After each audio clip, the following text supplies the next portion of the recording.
Okay, here we have a top of the line Bosch dishwasher. They're still selling this. We're in 2025 right now. They're still selling it.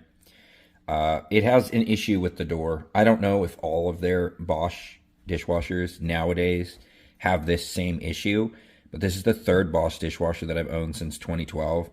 And the first two that I owned, I did not have any issues with the lean angle of the door.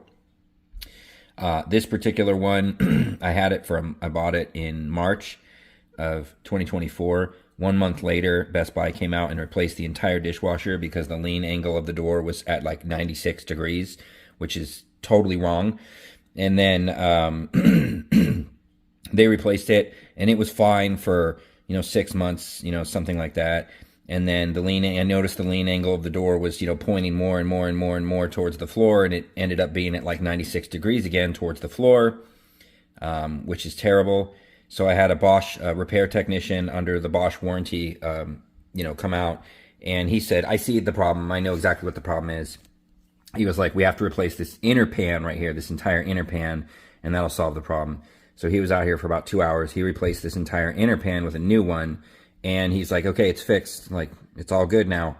And then 2 days later, I was looking at the dishwasher and I was like, no, the door is still sitting at like 96 degrees. And I got out my angle finder and I put my angle finder on it. And sure enough, it's exactly at 96 degrees, which is where it was before he did any repair on the machine. So that repair clearly didn't fix the problem. And you can see I have a little bubble level on here, and you can see where the bubble is right there. Okay, that's about where we want the bubble to be, more or less. And the proper angle for these doors is 89 to 90 degrees. 89 to 90. What does that mean?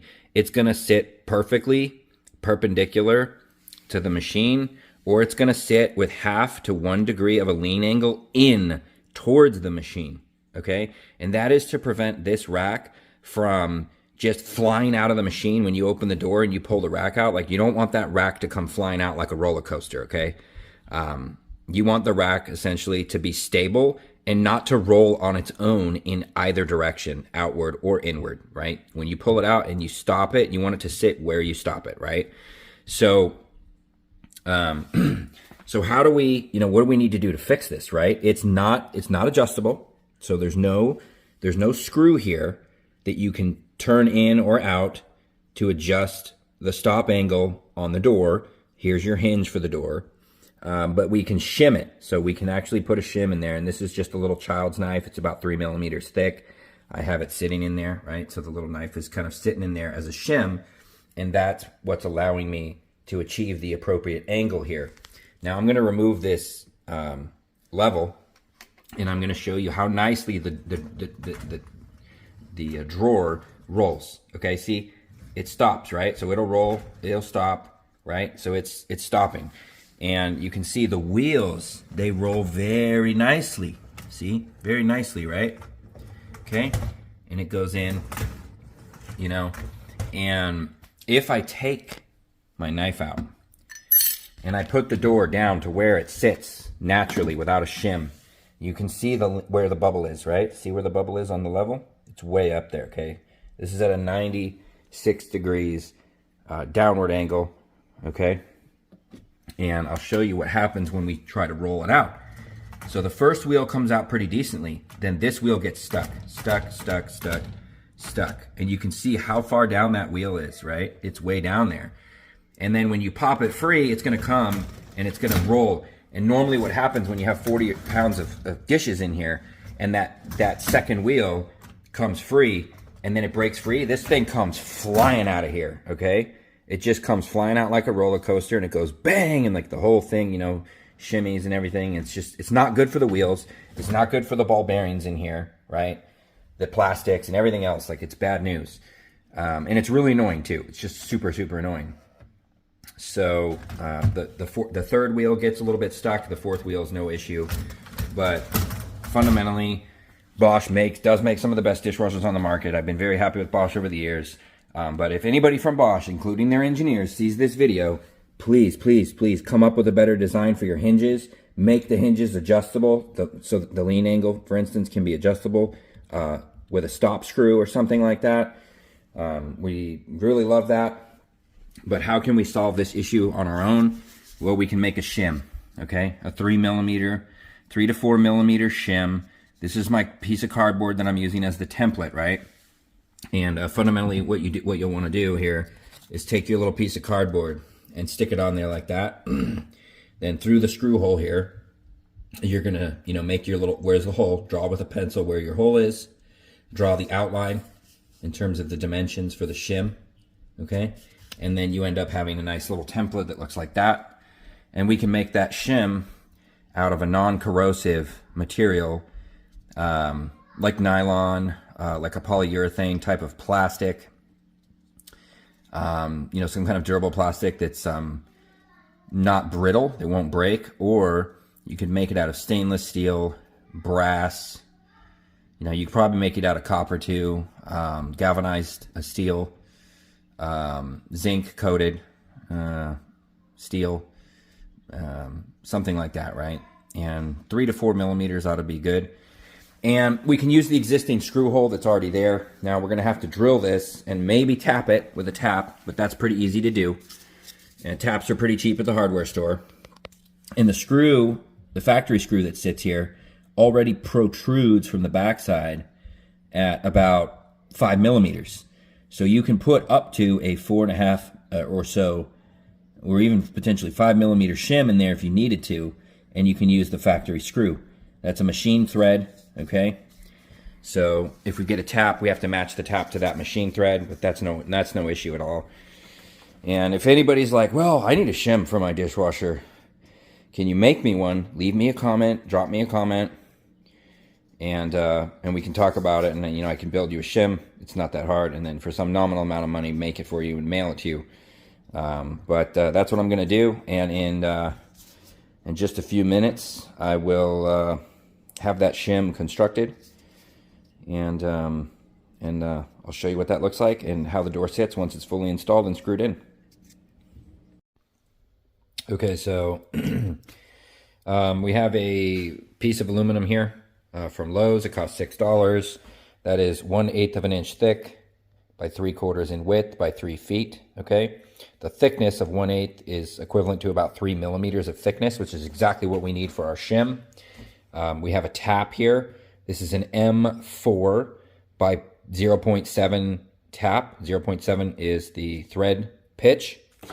And that is designed specifically to work precisely with our factory screw.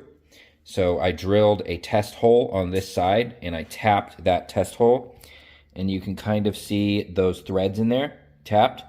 The screw, it goes very nicely into that hole. And then we took our cardboard template right here. So I templatized this for the right-hand side of the machine. So I put an R on it. And then for the left-hand side, you don't need to make a template. All you have to do is flip this over. So that's the left-hand side. So over here, we've drawn our right-hand side template. Okay, so like this, the right-hand side template here. Then I flip it over, put it up here. For our left-hand side template, we trace it on here with a Sharpie. I use one of those fine point Sharpies. And then what we're going to do is we're going to drill and tap each one of these holes, and then we're going to thread the screw in to make sure the screw goes in nicely. Once we've done that successfully, then we're going to cut these out, okay?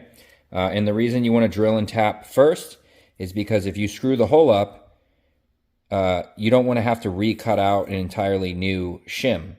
So don't spend time cutting the perimeter until you've drilled and tapped a successful hole, then cut your perimeter. It also makes it easier to hold it into the vise, very nicely into the vise. And, this is a micrometer. I think this is like a $10 or less micrometer that I've had for like probably 30 years. And the drill bit that we're using is a 1/8 inch drill bit. And again, that's about 3 millimeters, right? So 1/8 inch drill bit.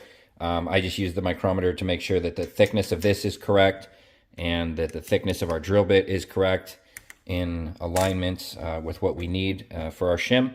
And then in terms of cutting out our templates over here, in terms of cutting these out, we're going to use a Dremel with a metal cutting wheel.